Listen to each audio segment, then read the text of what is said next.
Hello guys, welcome to our channel Six Alliance. Six Alliance पे आपका बहुत बहुत स्वागत है। और हम आज कार्यपालिका के तहत है वो प्रधानमंत्री और महान्यायवादी के बारे में देखेंगे। और हालांकि हमने थोड़ा ब्रीफ में संघीय मंत्रिपरिषद में वो प्रधानमंत्री का देख लिया था, लेकिन आज हम डिटेल में देखेंगे प्रधानमंत्री के बारे में। और साथ ही साथ हम महान्यायवादी के बारे में देखेंगे। और होपफुली आपको पिछले लेक्चर पसंद आ रहे होंगे। और किसी भी प्रकार का अगर कोई डाउट है तो आप कमेंट बॉक्स में है वो मेंशन कर सकते हैं। और आज जो प्रधानमंत्री संबंधित है, भारतीय संविधान में क्या प्रावधान है, इसके क्या कार्य है, और महान्यायवादी का प्रावधान है वो किस अनुच्छेद के तहत किया गया है, और संविधान में इसका वो जो प्रावधान किया गया है तो इसका काम क्या है, तो इनके बारे में हम देखेंगे। सबसे पहले देखते हैं प्रधानमंत्री। और प्रधानमंत्री की है वो नियुक्ति है वो अनुच्छेद 75(1) के तहत है वो की जाती है। और हमने पिछले लेक्चर में ये देखा था आर्टिकल 75(1), 75(2) और 75(3) ये थोड़े से इम्पोर्टेंट थे। और हम देखेंगे कि 75(2) में है वो कहा गया था कि व्यक्तिगत रूप से जो मंत्री है वो व्यक्तिगत रूप से वो उत्तरदायी राष्ट्रपति के प्रति होता है, या इसको दूसरे शब्दों में कह सकते हैं कि मंत्री है वो अपना पद धारण है वो राष्ट्रपति के प्रसाद पर्यंत तक करते हैं। और दूसरा था जो 75(3), 75(3) में ये था कि मंत्रिपरिषद है वो सामूहिक रूप से है वो लोकसभा के प्रति उत्तरदायी होती है। और जब तक यहाँ विश्वास मत है तब तक मंत्रिपरिषद है वो बनी रहेगी। और अब देखते हैं हम प्रधानमंत्री की है वो नियुक्ति कैसे होती है। तो इससे संबंधित क्या क्या चीज़ें है उसके बारे में देख लेते हैं। राष्ट्रपति है वो प्रेसिडेंट है वो इनकी है वो नियुक्ति करता है। और हालांकि प्रेसिडेंट का ये कोई विवेक के आधार पर निर्णय नहीं लेता कि प्रधानमंत्री किसको है प्रधानमंत्री नियुक्त करना है। जो लोकसभा में बहुमत दल का नेता होता है उसको है वो प्रधानमंत्री के रूप में है वो नियुक्त किया जाता है। तो यहाँ पे एक ध्यान रखना है कि जो व्यक्ति प्रधानमंत्री नियुक्त होगा वो प्रधानमंत्री की शपथ नहीं लेता है, प्रधानमंत्री पद की शपथ नहीं लेता है, बल्कि वो शपथ है वो लोकसभा या राज्यसभा जो सदन के सदस्य के तौर पे है वो शपथ लेता है। और जो बाद में है वो इसको है वो सदस्य द्वारा है वो जो बहुमत दल का नेता होता है उसमें से इसको इलेक्ट करके है वो प्रेसिडेंट द्वारा है इसको नियुक्त किया जाता है। और जो अन्य मंत्री होते हैं उनका है वो प्रधानमंत्री की सलाह पर है वो भी राष्ट्रपति ही नियुक्त करता है। लेकिन मंत्रियों की लिस्ट है वो प्रधानमंत्री ही तैयार करके देता नहीं, वो उसमें है वो प्रधानमंत्री अपनी मर्जी से जिनको है वो मंत्री बनाना है उनको मंत्री बना सकता है। इसमें है राष्ट्रपति का कोई रोल नहीं होता है। राष्ट्रपति को जिसको व्यक्ति को कहा जाता है उसको मंत्री की शपथ जो मंत्री वो बनाए जाते हैं। तो ये आर्टिकल 75(1) में कहा गया है कि प्रधानमंत्री की वो नियुक्ति होती है। और जब प्रधानमंत्री की नियुक्ति की जाती है तो बेसिकली ये होता है कि जो किसी सदन का सदस्य होना चाहिए। अब ये चीज़ यहाँ पे ध्यान रखना है, राष्ट्रपति जो नियुक्त करेगा प्रधानमंत्री को, प्रधानमंत्री किसी सदन का सदस्य होना चाहिए। और ये जरूरी नहीं है कि वो सदस्य वो लोकसभा का ही होना चाहिए, इसमें राज्यसभा के सदस्य भी प्रधानमंत्री बन सकते हैं। और इसकी अगर शुरुआत की जाए तो इंदिरा गांधी के टाइम हुई थी। जो इंदिरा जी थे वो पहली बार है वो राज्यसभा सदस्य थे और वो प्रधानमंत्री बने थे। और अगर क्वेश्चन पूछ लें कि अब तक कौन कौन से है वो प्रधानमंत्री जो कि राज्यसभा के सदस्य थे फिर भी है वो प्रधानमंत्री बने थे, तो इनमें कुछ सदस्यों का है वो नाम ध्यान रखना है प्रधानमंत्री हुए थे उनका। सबसे पहले तो इंदिरा जी आ गए। और उसके बाद में बात की जाए HD देवगौड़ा, HD देवगौड़ा ये भी राज्यसभा सदस्य थे लेकिन ये भी प्रधानमंत्री बने थे। और उसके बाद हम लोगों को पता ही है डॉक्टर मनमोहन सिंह, और ये भी है वो राज्यसभा सदस्य होकर है वो प्रधानमंत्री बने थे। तो इन चीज़ों का ध्यान रखना है कि किसी भी सदन का सदस्य हो, भले ही वो राज्यसभा का सदस्य हो भले ही लोकसभा का सदस्य हो, कोई भी है वो प्रधानमंत्री बन सकता है। अगर कोई सदस्य किसी सदन का सदस्य नहीं होता है तो उसको 6 महीने के अंदर है वो उसको सदन का सदस्य है वो निर्वाचित होना जरूरी है।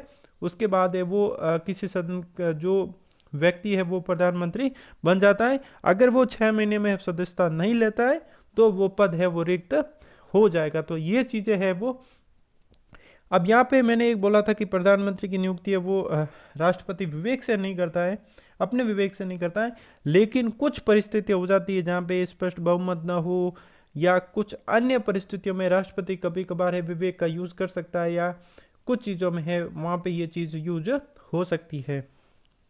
अब राष्ट्रपति है वो मंत्री परिषद को, और साथ में प्रधानमंत्री, ये है वो प्रधानमंत्री मंत्री परिषद में ही आता है। जो मंत्री परिषद का हेड है वो प्रधानमंत्री होता है। अगर लोकसभा में अविश्वास प्रस्ताव अगर पारित हो जाता है तो मंत्री परिषद सहित प्रधानमंत्री ये सारे है वो विघटित हो जाते हैं। तो इन चीज़ों का है वो ध्यान रखना है। और हम लास्ट में जो प्रधानमंत्री से संबंधित कुछ प्रमुख तथ्य है उनके बारे में भी देखेंगे, जहां से कभी कभार है क्वेश्चन पूछ लिया जाता है। उसके बाद देखेंगे कि प्रधानमंत्री का कार्यकाल कितना होता है। वैसे बेसिकली इसमें कोई कार्यकाल के बारे में कुछ है नहीं, लेकिन जब तक है वो लोकसभा में अगर विश्वास मत प्राप्त है प्रधानमंत्री, जो मंत्रिपरिषद है और प्रधानमंत्री, अगर वहाँ पे विश्वास मत जो है वो बना रहता है तब तक है वो बने रहते हैं।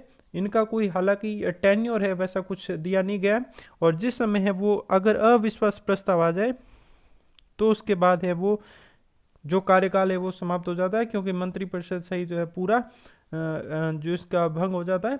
तो ये चीज़ें है वो ध्यान रखनी है। अगर बेसिकली कुछ है वो कार्यकाल इनका कुछ नहीं होता है। अगर शॉर्ट में अगर पूछ लिया जाए तो प्रधानमंत्री वो राष्ट्रपति के प्रसाद पर्यंत अपना पद धारण करते हैं, क्योंकि इसमें सारे मंत्री भी है वो प्रसाद पर्यंत ही आते हैं। और ये हमने आर्टिकल 75(2) में है वो देख लिया था, जिसमें कि व्यक्तिगत रूप से वो राष्ट्रपति के प्रति उत्तरदायी होना, और 75(3) में सामूहिक रूप से लोकसभा के प्रति उत्तरदायी होना। यानी लोकसभा के प्रति उत्तरदायी है क्योंकि जब अविश्वास प्रस्ताव आ जाता है, अगर वो अविश्वास प्रस्ताव है पास हो जाता है तो है वो इसका विघटन हो जाता है मंत्रिपरिषद का। तो ये चीजें है वो ध्यान रखनी है। अब प्रधानमंत्री के बेसिकली हालांकि कुछ कार्य होते हैं।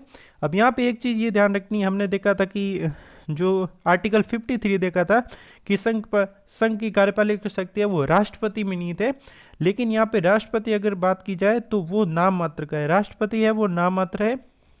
अगर वास्तविक कार्यपालिका शक्ति या वास्तविक शासक की बात की जाए तो वो है पीएम, और इन शक्तियों का यूज भी है वो एक तरह से ये कह सकते हैं कि प्रयोग है वो पीएम द्वारा ही किया जाता है, क्योंकि आर्टिकल 53 में ये मेंशन किया गया है कि कार्यपालिका शक्तियों का प्रयोग राष्ट्रपति स्वयं या अपने अधीनस्थ अधिकारियों के माध्यम से करेगा। और ये अधीनस्थ अधिकारी ही मंत्रिपरिषद है, और मंत्रिपरिषद में सारे जो काम है वो प्रधानमंत्री हेड होता है, तो प्रधानमंत्री द्वारा ही वो सारे कार्य किए जाते हैं। इसलिए वास्तविक है वो पीएम है वो वास्तविक शासक होता है नाम मात्र का नहीं। ये हालांकि राष्ट्रपति के नाम से कार्य जरूर होते हैं, लेकिन उन कार्यों को है वास्तविक रूप से देखा जाए तो प्रधानमंत्री एवं उनकी मंत्रिपरिषद ही काम करती है। और जो मंत्रिपरिषद की अध्यक्षता है वो भी प्रधानमंत्री द्वारा की जाती है, क्योंकि अगर इसमें जो मंत्रिपरिषद का मान लीजिए अब गठन हो गया, गठन के बाद में है जो इसके विभागों का बंटवारा भी इसी के द्वारा किया जाता है, और इसमें किसको क्या करना है क्या नहीं करना है ये सारा काम है वो प्रधानमंत्री का होता है। अब कहीं अगर बैठक मंत्रिपरिषद की बैठक होती है, उस बैठक की अध्यक्षता भी प्रधानमंत्री ही करेगा। और ये चीज़ें हो ध्यान रखनी है, जो वास्तविक रूप से अगर देखा जाए तो सारे काम है प्रधानमंत्री द्वारा ही संपन्न किए जाते हैं। बेसिकली राष्ट्रपति है वो नाम मात्र का ही शासक होता है, हालांकि संवैधानिक शासक तो राष्ट्रपति होता है और राष्ट्रपति के नाम पर ही कार्य किए जाते हैं। अब देखते हैं कि जो प्रमुख कार्य होते हैं कौन कौन से। अगर मान लीजिए जो फॉरेन पॉलिसी होती है उसका निर्धारण है, तो ये चीज़ें हैं वो प्रधानमंत्री द्वारा ही देखी जाती है, और ये मंत्रिमंडल है वो बेसिकली इसी काम के लिए वो काम करती है। और अगर मान लीजिए प्रधानमंत्री है वो मंत्रिपरिषद का हेड तो जरूर होता है, लेकिन अगर प्रधानमंत्री की अगर डेथ हो गई और किसी वजह से हो गया तो है वो मंत्रिपरिषद का विघटन हो जाता है, क्योंकि एक वो स्टेटमेंट ये कि एक नाव है जिसमें अगर एक डूब गया तो पूरी नाव ही डूब जाती है, तो वो इस चीज़ से है वो देखा जाता है। और प्रधानमंत्री है वो कुछ चीज़ों का हेड होता है, वो किन किन का हेड होता है उनके बारे में भी है वो जानकारी होनी चाहिए। हम सबसे पहले देखते हैं कि जो राष्ट्रीय विकास परिषद है, राष्ट्रीय विकास परिषद उसके हेड है वो प्रधानमंत्री होते हैं। और अंतर्राज्यीय परिषद, जो अंतर्राज्यीय परिषद है उसके भी हेड होते हैं। और जो पहले योजना आयोग था और अब नीति आयोग है, और उसके भी है वो हेड है वो प्रधानमंत्री होते हैं। तो ये चीज़ है वो ध्यान रखनी है। और एक बेसिकली हम न्यू स्लाइड ऐड करके देख लेते हैं। आर्टिकल 78, कुछ कर्तव्य है प्रधानमंत्री के जो कि एक तरीके से कि इनको बांध सकते हैं कड़ी। मंत्रिपरिषद और राष्ट्रपति, ये मंत्रिपरिषद और राष्ट्रपति, और इनके बीच में कड़ी का काम कर रहा है वो पीएम कर रहा है। तो ये आर्टिकल 78 के तहत है, कुछ कर्तव्य है जिनको है वो अगर टाइम टाइम पे अगर किसी को राष्ट्रपति जानकारी मांग दे उसको जानकारी देना, या मंत्रिपरिषद के संबंध में कुछ किसी अगर मंत्री ने कुछ काम कर लिया उसका है विनिश्चय करना। तो ये सारी चीज़ें है वो इसमें प्रधानमंत्री के कर्तव्य से संबंधित है वो बात की गई है। तो इन चीज़ों का है वो ध्यान रखना है। अब ये होता है कि जो राष्ट्रपति है वो कुछ चीज़ों में अगर कुछ चीज़ ये है कि मंत्रिपरिषद ने उस पर विचार कर लिया है या नहीं किया, उसको भी इसके समक्ष रखवाना होता है। और कुछ ये घोषणाएं भी है वो प्रधानमंत्री ही द्वारा की जाती है। और उसके बाद में अब कुछ चीज़ें हैं वो फैक्ट्स है। हालांकि उसके पहले एक चीज़ और देख लेते हैं कि कुछ है वो उप प्रधानमंत्री भी बने हैं, और उप प्रधानमंत्री का हालांकि संविधान में कहीं स्पष्ट तौर पे इनका उल्लेख नहीं किया गया है।